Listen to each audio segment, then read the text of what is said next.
Now I have baby out for the next hour and I have friends coming over. So I need to make something for dinner while I have some peace of mind and quiet in this house. So today I'm gonna make my Za'atar spiced chicken with potatoes and it's gonna be delicious. And I'm gonna show you how to make it. Let's go.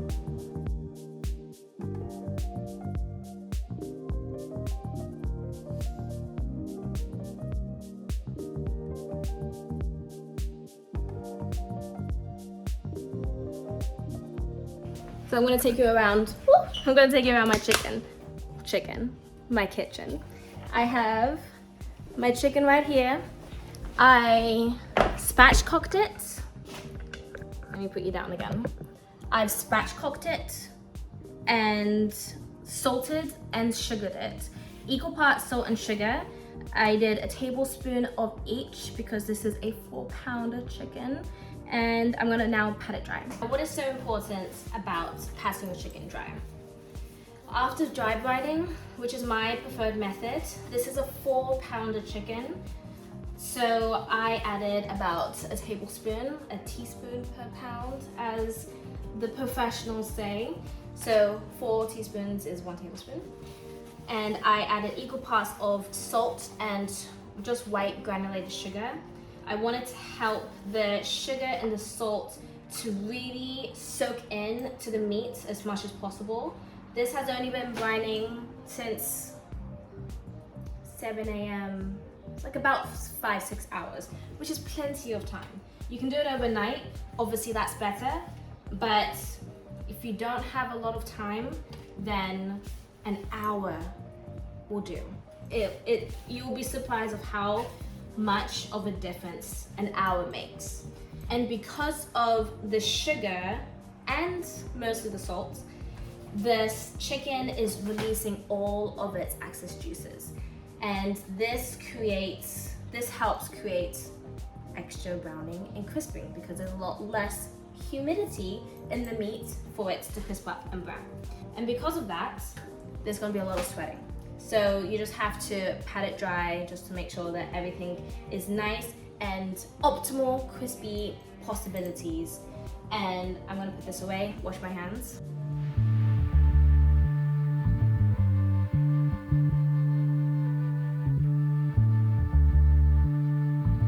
Za'atar is one of those amazing spice blends of the world. Mostly in the Lebanese, Middle Eastern, Palestinian region, it's a wild plant that grows indigenous to that area. And it's a little spice blend with some sesame seeds, the wild za'atar, and sumac, and there's a couple of other things that some people might add, salt or not.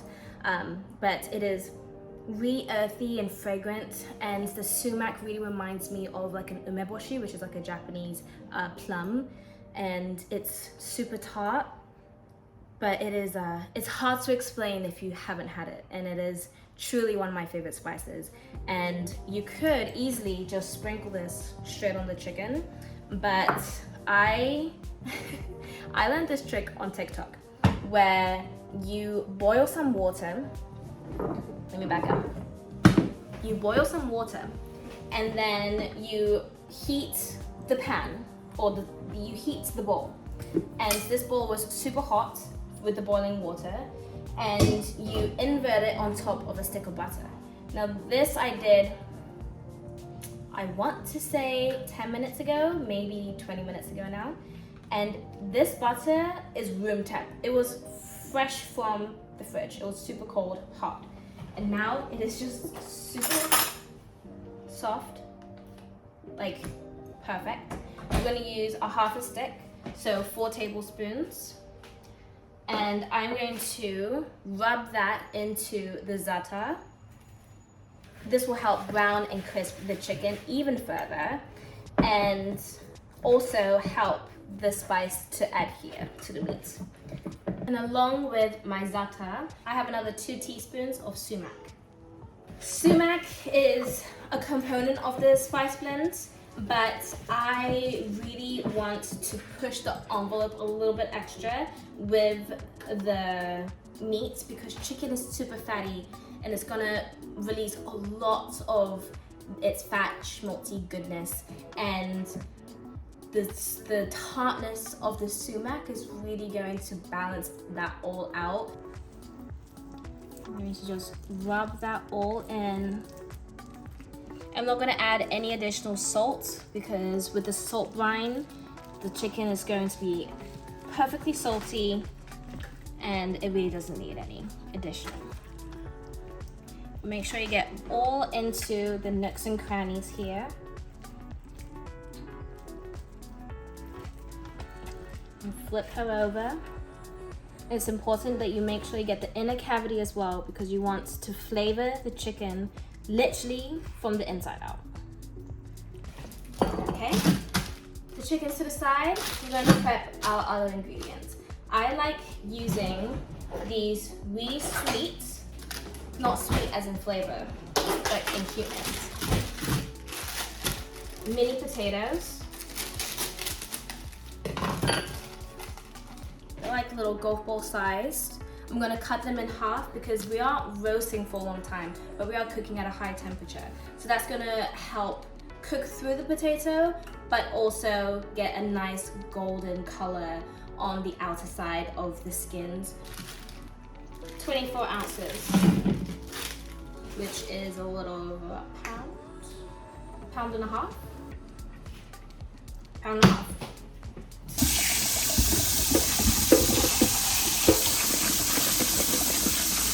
Minced potatoes. I'm going to salt these. You can do it over your kitchen towel or the sink.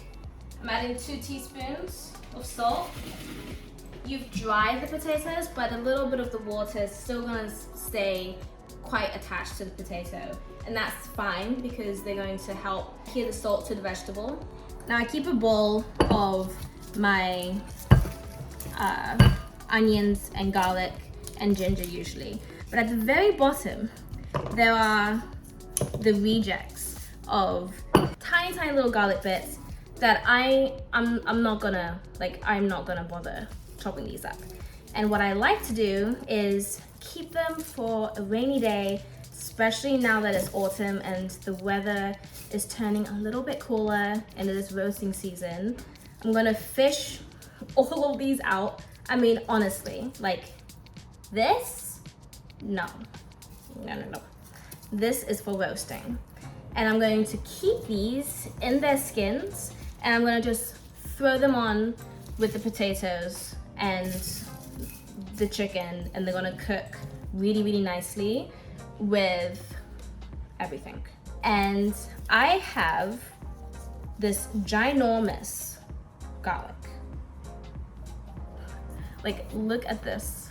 It's like the size of my eye. This is called an elephant garlic. And I put this on my IG the other night and people were very curious. And I was also very curious. I used 2 cloves in a pasta dish and I couldn't quite taste a very strong garlic flavor. So I was speaking to one of my community members and they were like, you know, let me know what you do with them. You know, we'd love to know like what other methods of cooking there are.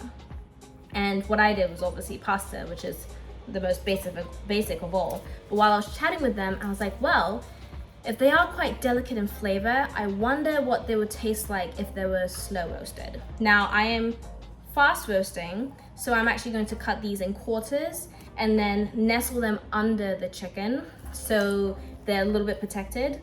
And I'm gonna see what happens with them because I'm really curious. And I mean, they're not cute because they're not little, but like they're cute in like a peculiar way, you know? Anyway, let's see what happens. 2 red onions because I am a big fan. I will just eat them up. And I have a lemon. I love lemon. I love lemon in literally everything, but I really, really love a thinly sliced, charred, schmaltzy lemon. There is no comparison, there's no parallel. So I'm going to do that, and it's literally going to be my favorite dinner, I think, that I've made in a long time. So I'm excited. Okay. This is hot. I'm gonna douse this with a little bit of olive oil, a tablespoon to 2. Live your best life, you know? And here she goes.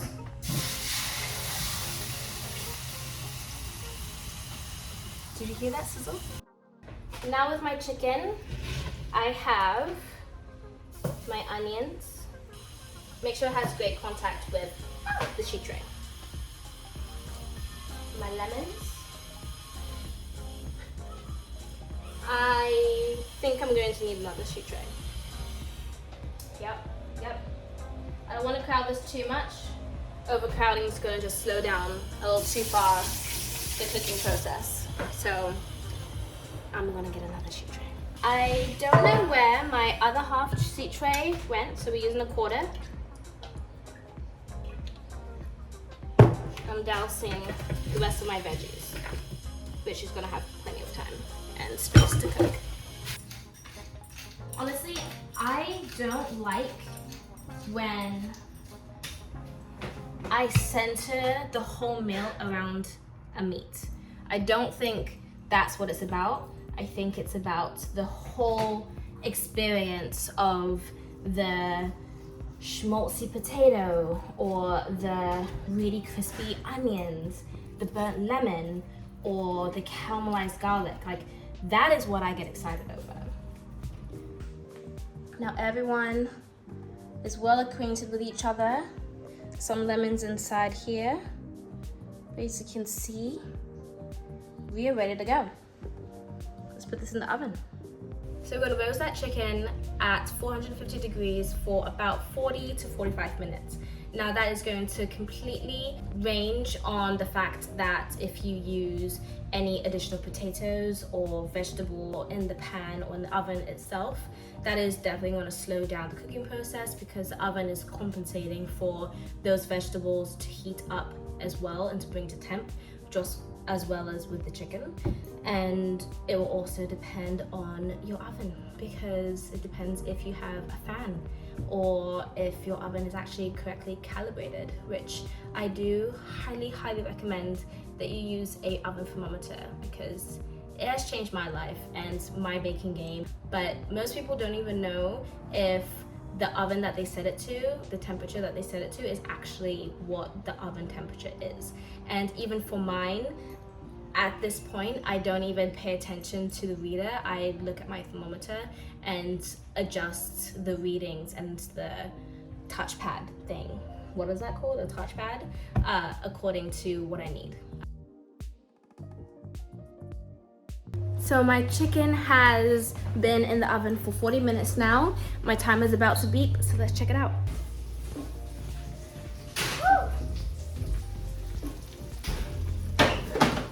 Look at her. Oh my God, look.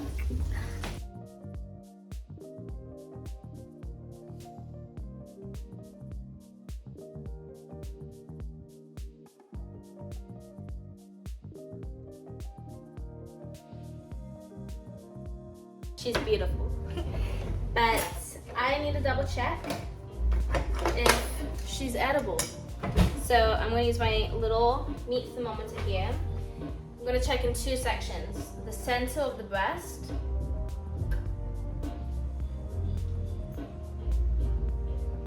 $167. That's perfect. Perfect for me. And let's check center thigh.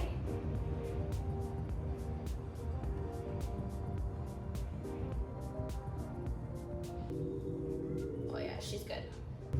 She's perfect. Okay. I'm gonna move her over, lifting the chicken.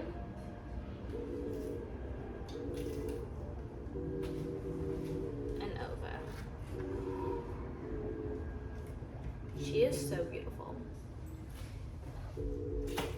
Just check on all my little veggies that cook with. Delicious. Do you see this charred lemon?